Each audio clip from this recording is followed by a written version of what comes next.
Okay, so we are actually about to be en route to MicroCenter, and luckily I actually live near MicroCenter, so it's pretty awesome. But I am actually going to be trying to salvage my old PC case, and let me show you what that looks like. So, if you see here, it's an old H7i, and it has an X470 board in it, and I pretty much bare bones stripped this thing out when I built my new PC. And the only thing that's left in here are really just fans, the motherboard, and the actual case. So we're gonna go to MicroCenter and we're gonna see what we can get that will kind of build like a budget PC, and really just like, I wanna stay under like $500 for it. And I actually scored a 3060 for like 175 bucks off Facebook Marketplace, and it's the 12 gigabyte VRAM version. So that was a huge score.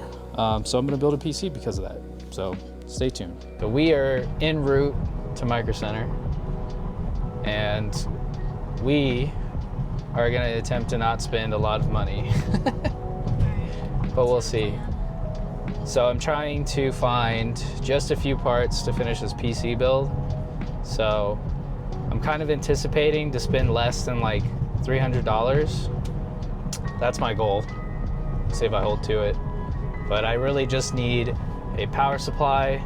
I need a kit of DDR4 32 RAM, so I need that. And I need a processor. And I'm probably gonna go with something like a budget-friendly processor, so probably like a Ryzen 5500. And all of that together, I have a 3060 that I'm gonna put in there, and then I have my old PC case that I showed earlier, so, and then I have the motherboard, so that should complete that build, and we're gonna see how it turns out. So you're just gonna stay tuned and see if we can keep under that $300 threshold. We'll see. All right. Stay tuned. Stay tuned. We're at the infamous Nerd Heaven, AKA the center.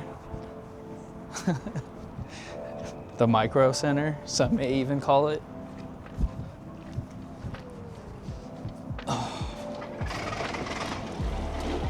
remember when I was a kid, I was like, everybody else wanted to go to all these toy stores. I was like, take me to MicroCenter.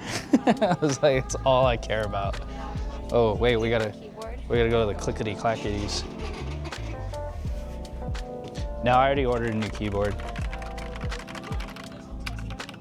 No, I'm purely getting it off of its gaming ability because I got the Razer Huntsman, one of these. This is the one I ordered.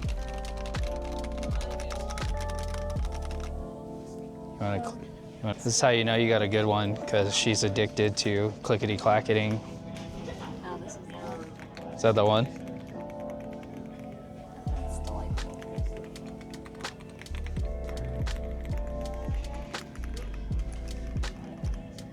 Is that your favorite? Yeah. I would want it to be orange, though. God, that's just delicious. Well, you can always change the keycaps and change the colors. See? That's true. Ooh, I would do that. Should I do it? Yes. How much would it cost me? Oh my god. Never mind. Well, keyboards are not cheap. So ended up getting a Ryzen 5500. I got a 650 watt power spec bronze. It's semi-modular, which I'm always an advocate for modular power supplies. They just save you so much hassle with cables. And then we got this RAM kit was on sale for like $64, and it's a DDR4 3200 gig or 3200 speed, 32 gigabyte kit.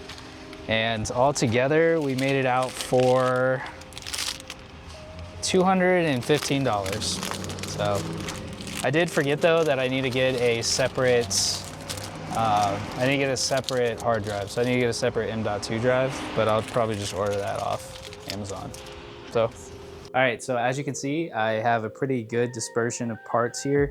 I tried to go kind of like on the budget side, just to really see what you could squeeze out. And to be honest, I really wanted to try to compare this build to like a PS5 Pro or something like that. So I actually ended up building all of this. I have to check my receipt, but I want to say for everything that you see here, it was probably around like $650-ish, I want to say.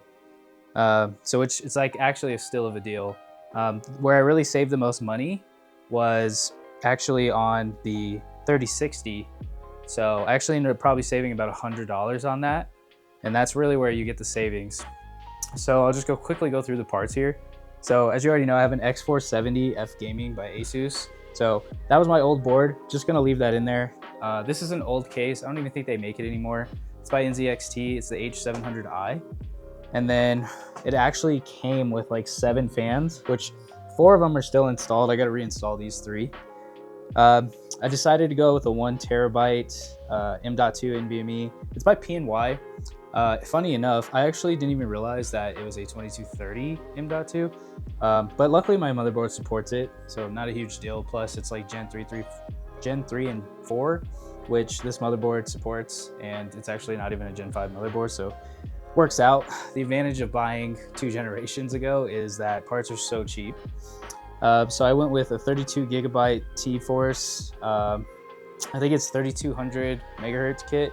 So easily will be a good pairing with the Ryzen 5500 that I got. I decided to go with a 5500 because I'm just going to use this for 1080p. And I actually ended up just getting a 1080p monitor, mainly because I didn't have one. But I wanted to build like a really solid 1080p machine. And I think if you're going to switch over from a console, you should really look into kind of like getting your foot in the door. And going from, if you like are on console and you play on like, let's say a TV, honestly, just get a 1080p monitor, get something that's like a 27-inch or something, and just kind of like get used to it, get into it. And you'll see a huge difference, especially if you're a first-person shooter gamer, because playing on a TV has like terrible input lag. And the monitor that I actually ended up picking up, I got a steal of a deal on it too, which I'll end up including later on when I'm testing this, but it's like 1 millisecond response time, so it's gonna be a huge difference for you. Highly recommend it. So I also got a 650 watt semi-modular power spec, 80 plus bronze power supply.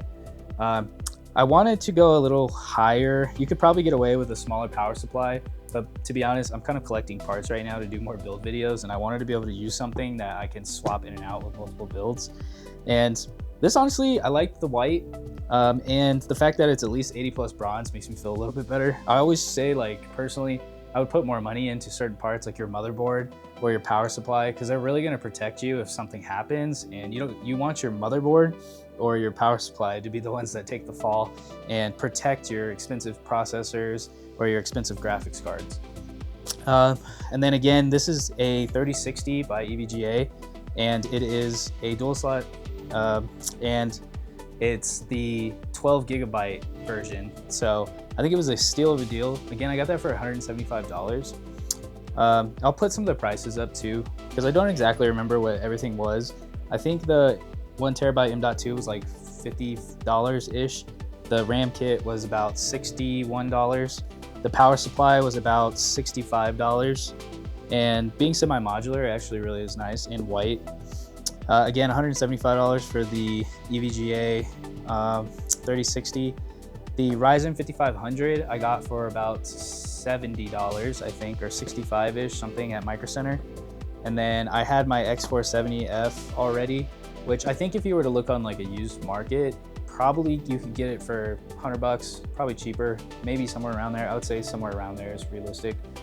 And then the case itself, difficult to find, but honestly, you can get a cheap case nowadays and you could spend like $40 if you want. So, I mean, all in, I want to say this whole build was probably $650-ish.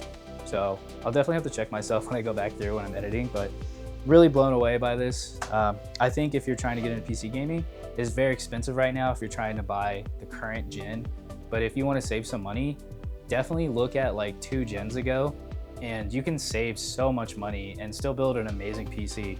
I actually still have my 5950X and my 3080 10 gigabyte, and that's still my daily driver PC, and I built that right when the 3000 series came out.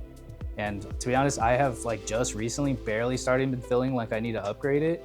And that's only because I want to, not really because you need to. You really only start to struggle on like the most graphically demanding games nowadays, like maybe Black Myth or like Alan Wake or something like that. But to be honest, I think it's more of an optimization issue than actually just hardware. But I do mainly play on 1440p, and I'm like really receptive to smooth frame rates. Some people can't really notice them. I personally notice like if my like 1% lows, or I have like frame latency, I can personally see it and it drives me crazy. So that's like my takeaway, is like some people are more sensitive to it than others. But to be honest, this machine right here, I'm speculating can run probably everything high settings at 1080p. So let's just jump right into it, and I'm gonna just do some quick B-roll and show you all the parts.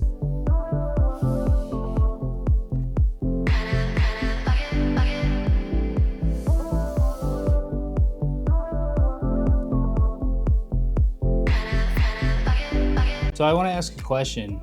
I'm curious as to like what you guys have in your rigs, and I'm curious as to how much you paid for your most recent build, and if you're more on like a budget end or if you're more on like the prosumer end.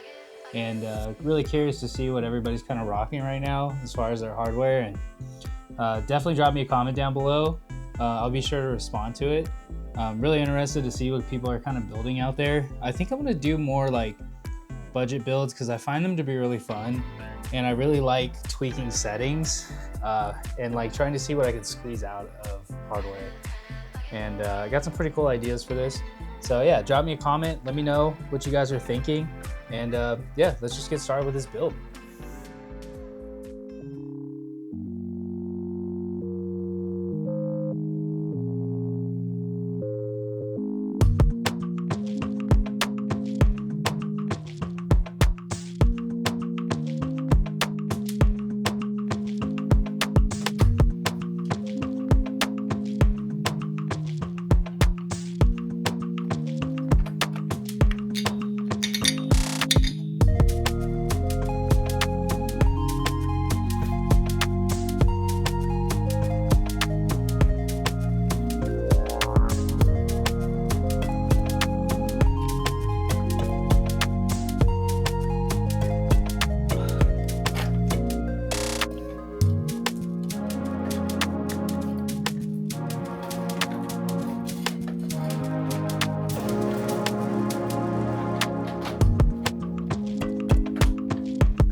So we're gonna finish off this build with this monitor here. And this is the Scepter 25 C25, and it is a curved 25-inch monitor. It's 1080p, it's 240 hertz, and it has a 1500R curvature, which I've had a 1500R curvature monitor before. I actually really like curved monitors, personal preference, and it's supposed to have a 1 millisecond response time. But the craziest thing about this is that I got this monitor for about $110 when it was on sale. So altogether, this brings the entire build up to probably like $750-ish,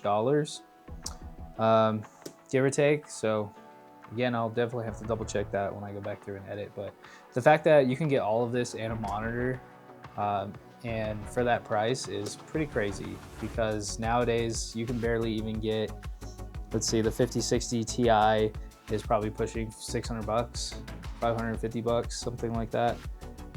So put that in consideration. You can barely buy the lowest tier available 5000 series graphics card for everything that I have here on the table. Pretty crazy. First game up that we're gonna test is obviously the Oblivion remaster. And as you can see, I'm running no overclock on the graphics card on the 3060 and just running auto OC settings on the 5500, and we're just gonna see how it does.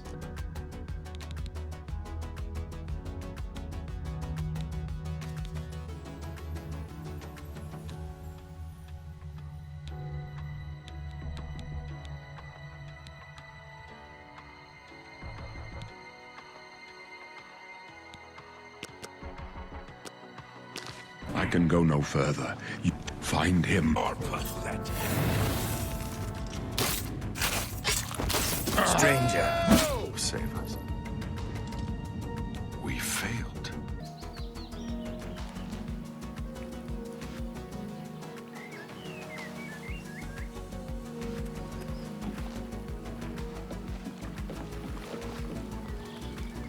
Okay, so as you can see, performance has significantly dropped, and it looks like we're hovering around the 40s, like 40 to 50, something like that. You can see the GPU is actually at like 80% and the CPU is at 40, which is kind of strange. We're using about 7 gigs of VRAM, and that's pretty good because I have the 12 gigabyte 3060 in here, and you can definitely tell you need it in this, even at 1080p. All right, so next up we're gonna test Warzone, and I loaded into a Rebirth match just as solos, and we're gonna see what kind of performance we're gonna get. I set it on balanced settings, so we'll see how that is. I'm also playing on my Game Pass account instead of my Battle.net account. My Battle.net account, I have all of my purchases and all of my progression and everything. I actually have a 4, I think in this one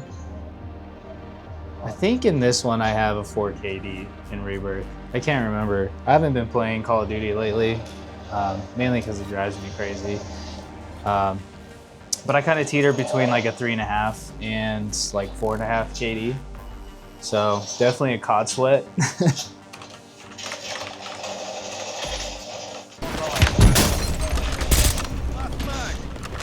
Oh my god, both my guns need to reload.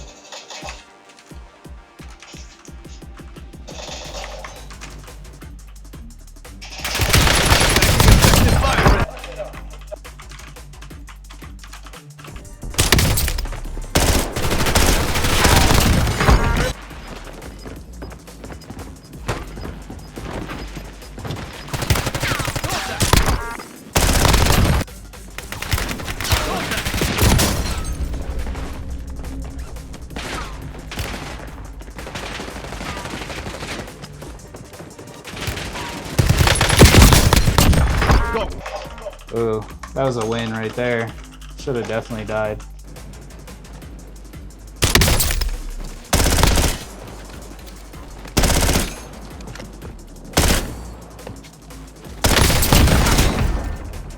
Mission accomplished. All targets. So next up, we're gonna try Expedition 33. As you know, it's a huge success right now, so everybody's playing this game.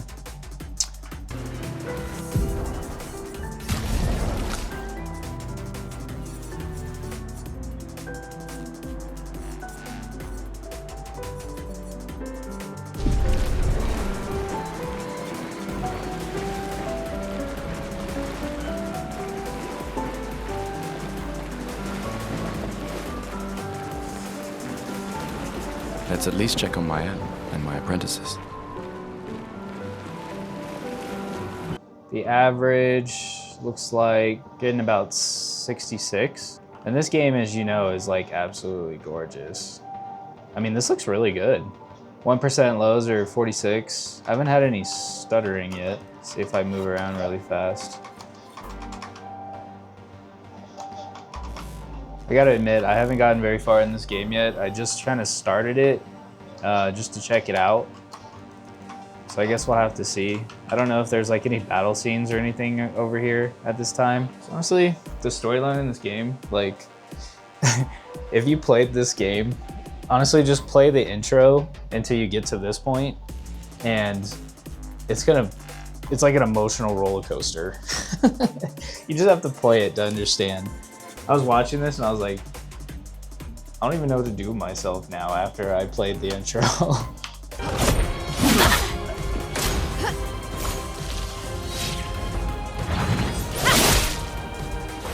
No shame losing to a superior fighter.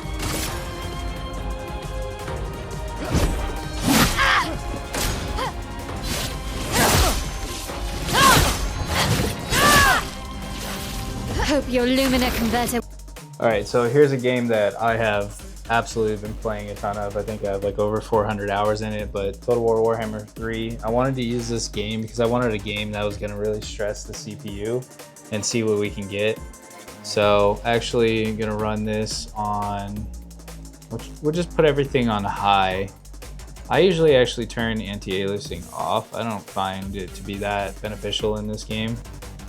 And we'll do ultra unit size and leave everything else on high. I already had the motherboard and I already had the case, so I only spent maybe like, I don't know, $400 getting this PC going. Like 500 and something if you include the monitor.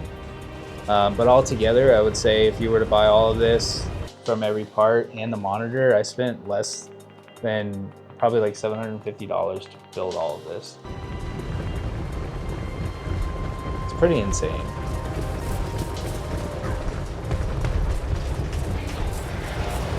So far, the processor's handling it like a champ. I mean, my CPU is only sitting at 55C, and it is only using the stock cooler that came with it, the Wraith Spire, and it's only sitting around 30% usage. So right now in this situation, I think I'm actually GPU bottlenecked because I'm sitting at like 98%, 99%.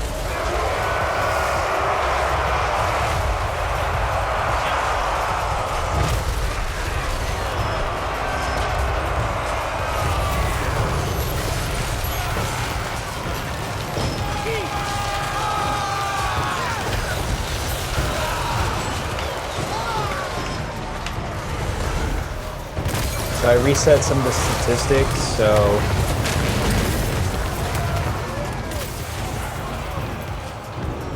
doing pretty good. I mean, you could easily play this game, and you got to remember this is at high settings with ultra unit size.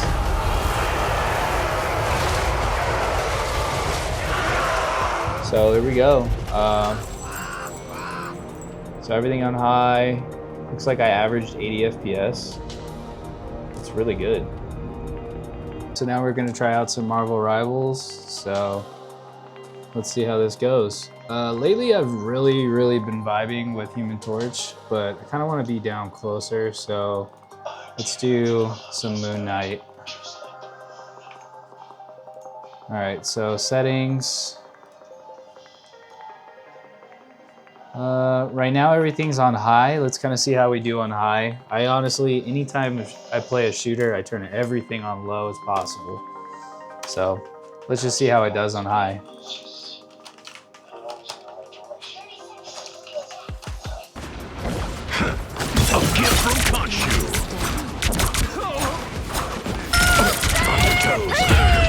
Okay, anybody who plays this game knows that that is such a stupid ult. Let's actually switch everything to low. Don't let him get set up. I'm shipshape.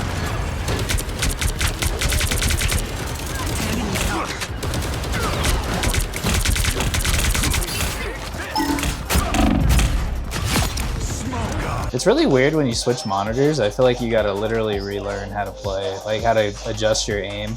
I usually play on my Alienware 34-inch QD OLED, and this is so different. And it's kind of off to the side, but overall not too bad. I mean, like really good performance, pretty consistent. All right, so it's time for the obligatory Cyberpunk test. You have to nowadays, right? It's like the modern crisis. All right, so let's take a look at the graphics here. So Transformer model, DLSS, I have it set to quality. no sharpness. Everything set to high. Volumetric cloud quality is off. Crowd density is on high, and then no ray tracing, because really, honestly, with a 3060, you shouldn't be using ray tracing. But we can do a comparison to kind of see what the difference is. I mean, overall, this looks really good. I actually played this game on controller, so I don't even know all of the keyboard commands. But let's see what we got here. This is like a really densely populated area, so it's really good for testing. You can see we're starting to get some stutters. Dropping a little bit right there since there's so many people, so much going on.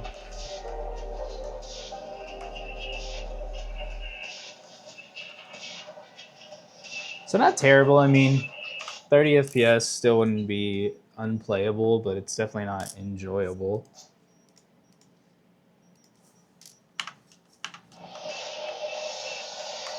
Apparently I had frame gen configured right there, but I don't think it was doing anything, so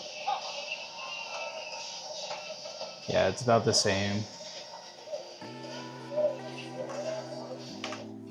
Okay, so let's play at some more realistic settings here. So DLSS, definitely, let's just turn that to performance and see what the difference is.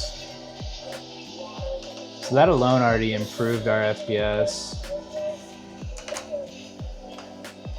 Honestly, with like a 3060, you definitely want to be using DLSS anyways.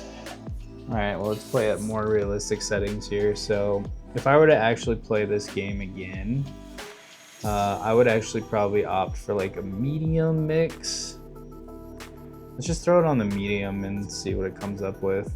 And then we'll do DLSS and we'll do performance. So much better. I mean, you can already see performance has jumped up significantly.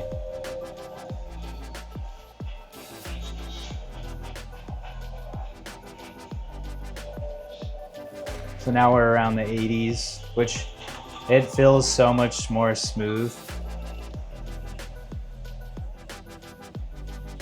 I would definitely play it on this. I mean, honestly, it really doesn't look that different. Like if you were playing this, it really does not look that different. A lot of the times when you're gaming, the difference between like medium and high really isn't that big. And the only time you really see it is if the game really uses like ray tracing and it does it well, and you turn that on, but then you have to run it on like high or ultra ray tracing, and then you'll see a huge difference. But other than that, I mean, not that big of a deal, especially if you're on like this 1080p monitor. I mean, $100 for this monitor, and honestly, it looks really good. So here I queued up Delta Force, so we're gonna check it out, see how it runs on this. And I was actually really enjoying this when it first came out, and I haven't been playing it much lately. So here are the settings. So let me see. We're going to run it on high.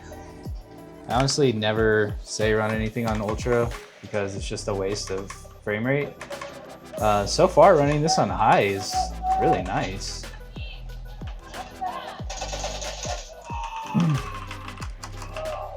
Gotta love snipers in this game. They're just absolutely ridiculous.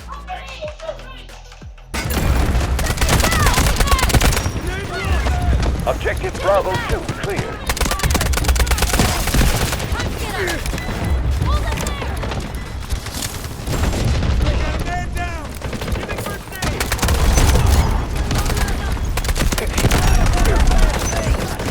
All right, so I definitely think you can get away with just using like a budget PC in today's and like 2025. You could definitely save some money and build like 2 generations back and easily get amazing performance out of whatever computer that you decide to build in that price point. So I think like $600 might be a sweet spot if you're buying like 2 generations back. So that's going to conclude it for all of my game testing for today. So appreciate it.